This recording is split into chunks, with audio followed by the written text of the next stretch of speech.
Welcome to What the Paper Said, in which I, Patrick Crozier, skim through the Times from 100 years ago, read some of the articles and comment on the ones I find interesting. In this episode, the week ending the 28th of September 1924, how to be a nationalist leader, if that is your colonial masters happen to be British. But first, some of the other items that have caught my attention this week. Germany has applied for membership of the League of Nations. The French are not happy about this, as the Germans are using the opportunity to reopen the question of responsibility for the First World War. A fire in accommodation for potato pickers in Scotland has killed 9 people. The strike of Covent Garden porters has ended. The Labour Party has declared that the Communist Party may not affiliate to the Labour Party, and that members of the Communist Party are not eligible to become Labour Party candidates. A Mr. Hitler of South Germany is suing for libel. Apparently, someone has suggested that he was taking money from the French. Well, if he was, that doesn't say much for the French. The allegation originally came from E.D. Morel, a British Labour Party Member of Parliament. On Wednesday, the Times published an article on the Swiss militia. Did its soldiers keep their weapons at home as they do nowadays, I hear you ask? Yes. Yes, they did. An article on strikes and industrial relations revealed that in 1922 Britain lost 85 million working days as a result of strike action. For context, that is 3 times as many as were lost in either the Winter of Discontent of 1979 or the miners' strike of 1984. Why might that be? I can only imagine that this was due to greater unionisation in those days.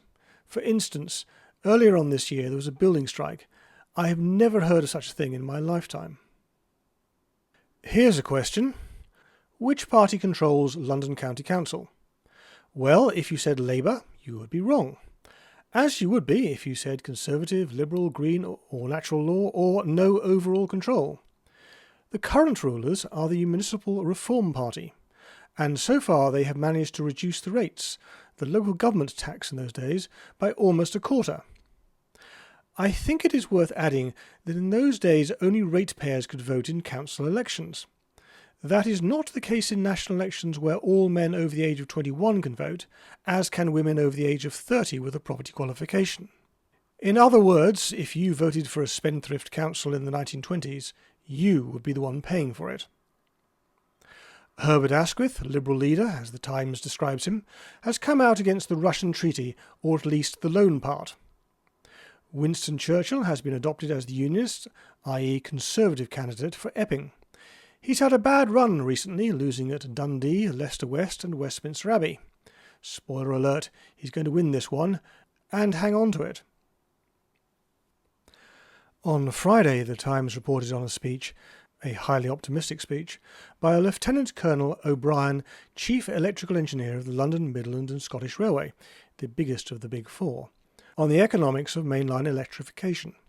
He felt that there was a good case for electrification for most of London's main lines. As it turned out, the main lines south of the Thames were largely electrified before the Second World War. The lines north of the Thames have been electrified in fits and starts since the end of the war. The Chiltern line is still unelectrified. Italy has opened its first autostrada connecting Milan with the lakes. For the time being it is 1 lane each way. Malcolm Campbell has broken the world land speed record at Pendeen Sands in Wales, recording a speed of 146 miles an hour. The suppliers of the tyres used, Dunlop, were pleased to be able to announce that there was nothing special about them and that anyone could buy them. In the next 15 years, the record will increase by 200 miles an hour. This week saw the death of Lord Long, Walter Long, former leader of the Conservative/Unionist Party. The Times' memoir contained this little nugget, which relates to the dog muzzling order of the 1890s, aimed at eradicating rabies in Great Britain. He had to have special police protection, and every post brought him masses of threatening letters. Try as I might, I have been unable to find out anything about the Act. Did it apply to all dogs, or just the ones suspected of being rabid? But it is interesting that ministers needing protection was worthy of comment. A Royal Navy squadron led by HMS Hood has completed a round-the-world cruise. HMS Hood is the biggest warship ever built. This week, The Times published a series of articles on the housing crisis. Yet another series, see the 20th of July episode. This series was more about the technical challenges of mass-producing housing. I was amused to see this description of the manufacture of reinforced concrete. The operation consists of fixing temporary boarding, or as it is called, shuttering on each side of the proposed wall, and then, after setting up the reinforced rods very carefully and accurately in position, pouring the concrete into the mould so formed. And that is exactly how it is done today. The Corporation of London, not to be mixed up with the London County Council, has announced that it is thinking of moving the Bedlam Hospital for the Mentally Ill from Lambeth to a new location. Bedlam Hospital is where we get the term Bedlam. The building is still with us and is nowadays occupied by the Imperial War Museum. So the building is going to be home to a rather different form of dangerous lunacy. Talking of Bedlam, with the advent of the motorcar, roads have become a lot more dangerous. But a Miss P.F.M. Williams of Peppard Common, Oxfordshire, has identified one of the main causes. May I complain to a certain number of my own sex, the lady drivers? I have on 2 or 3 occasions recently witnessed miraculous escapes from serious accidents, which I am sorry to say would have been caused by lady drivers. May I appeal to them, therefore, to show more courtesy on the road, and not to trade on the chivalry of the other sex, which is what they appear to do. So much is it a common occurrence for lady drivers to cut in, that a gentleman even acknowledged his thanks to me the other day for drawing up behind a cart in a narrow street, which was only my bounden duty, as it was his road. He had evidently suffered from this dangerous and discourteous practice by lady drivers. The name Zaghlul Pasha was unknown to me before I started this podcast, but his name keeps coming up in the pages of The Times, so he's clearly important.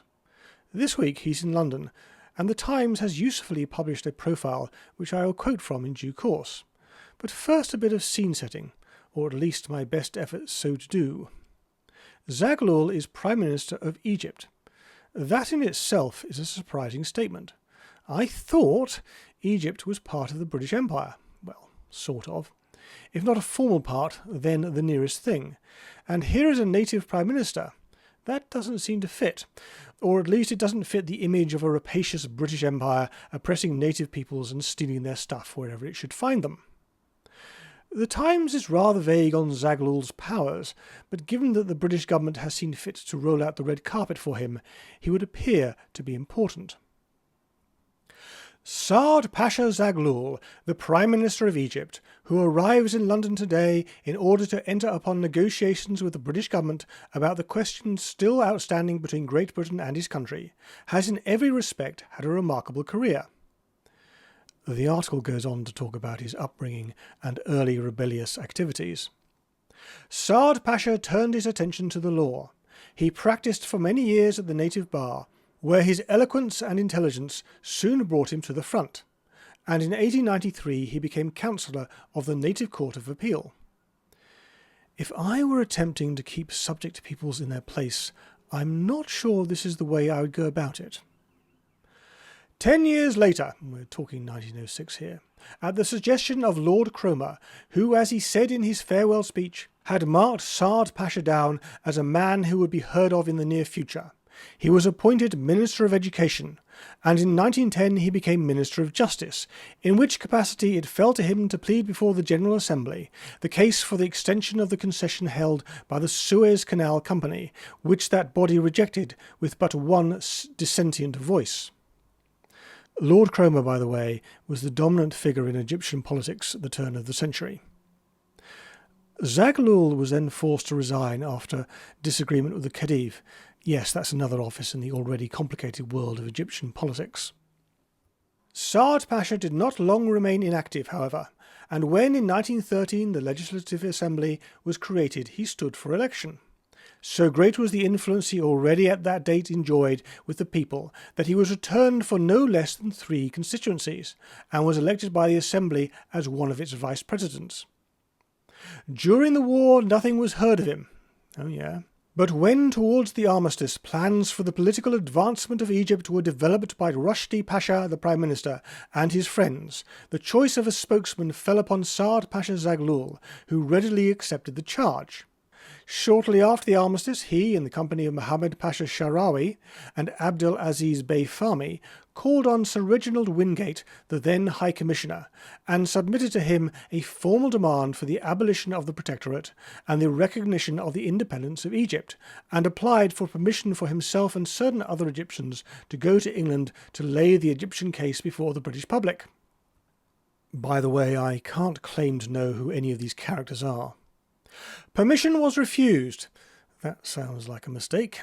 And resenting what they regarded as a rebuff, Zaghlul Pasha and his immediate supporters, who at that time included Adli Pasha and Rushdie Pasha, began to organise what has since been known as the Waft, a committee which claimed to represent the Egyptian nation in its demands in virtue of delegations, which it caused to be signed all over the country. Zaghlul Pasha, in characteristic manner, directed this movement, and so seriously did the authorities consider these activities to be affecting the existing regime, that he and 3 of his most active colleagues were deported to Malta. Then followed the great upheaval of March 1919, demonstrations and riots, which his party had undoubtedly organised. 2 months later, Zaghlul Pasha was released and allowed to go to Europe, and from Paris he directed the boycott of the mission, which was sent out under Lord Milner to inquire into the cause of the troubles and recommend a solution. Later he himself negotiated in London with Lord Milner, who handed in the famous memorandum, not famous to me, I'm afraid to say, embodying the terms which the mission was prepared to recommend to this Britannic Majesty's government. What the mission offered was far more than what Zaghlul Pasha and his colleagues had ever expected, and he was on the point of accepting, but at the last moment he hesitated and insisted on first submitting it to his fellow countrymen. When the delegates whom he sent to Egypt returned with what was practically an acceptance, he, to meet certain elements whose hostility he feared, made such reserves that settlement became impossible. That doesn't make a great deal of sense. If support was what he was after, he would have agreed. It rather sounds as if he was desperate to not agree, almost as if he didn't want the responsibilities that went along with being in office. In 1921 he was permitted to return to Egypt, where he received a remarkable popular ovation. He was invited to collaborate with Adli Pasha, then Prime Minister, in the negotiations that took place that year with the British government, but he made a condition that he should lead the delegation. His request was, for obvious reasons, rejected, and he at once started to work up opposition. When negotiations eventually broke down, his activities became so dangerous that the authorities had once more to deport him, first to Seychelles and then to Gibraltar. After the abolition of martial law and the promulgation of the new constitution, he was allowed to return to Egypt for the elections to the new parliament. His party swept the country, and he became Prime Minister in February 1924, and thus attained his great ambition of being solely responsible for the conduct of negotiations with Great Britain. He has come into power committed to a programme of complete independence for Egypt and the Sudan, whatever that may really mean, and it is in order to obtain a settlement which, while providing for the safeguarding of British interests, will satisfy national aspirations, that he has now accepted the British government's invitation to visit London. Reading this, I can't help calling to mind that Britain, if not Egypt, will be fighting a war on Egyptian soil in the 1940s. Clearly Britain retained a great deal of influence over the country. I was going to argue that the moral of the story is that if you want to be a successful opponent of British colonialism, I wouldn't try this on with the Russians, then be as difficult and as uncompromising as possible. Of course, in the end, it would appear that Zaghlul has compromised. That may be related to the fact that he is 74 years of age. Anyway, that's all for this week. There were any number of things I would like to have talked about, but due to time, ignorance or sloth, didn't get round to. Watford Football Club, for instance, got a mention, mainly because they managed to lose 5-0. There was a guy demanding that housing should cease to be a political matter. If only, then, as indeed now. Another correspondent was complaining about street music. Another was complaining about free trade. It's a rather good case. I disagree with it, but it was well put. In similar vein, someone was arguing for a European federation. Ridiculous. Another person was suggesting that Bolshevik psychology was such that only experience would banish it. If only experience would. And another article was a rather sad article, actually. It was talking about the experience of Russian outcasts in Poland. I mean, as in people who, if they went back to Russia, would be killed more or less immediately. And there's been some correspondence about the nationality of wives, with one woman who married an American discovering that she no longer had a nationality of any description. Anyway, for the time being, all I can say is that I aim to have something up next week, but I promise nothing.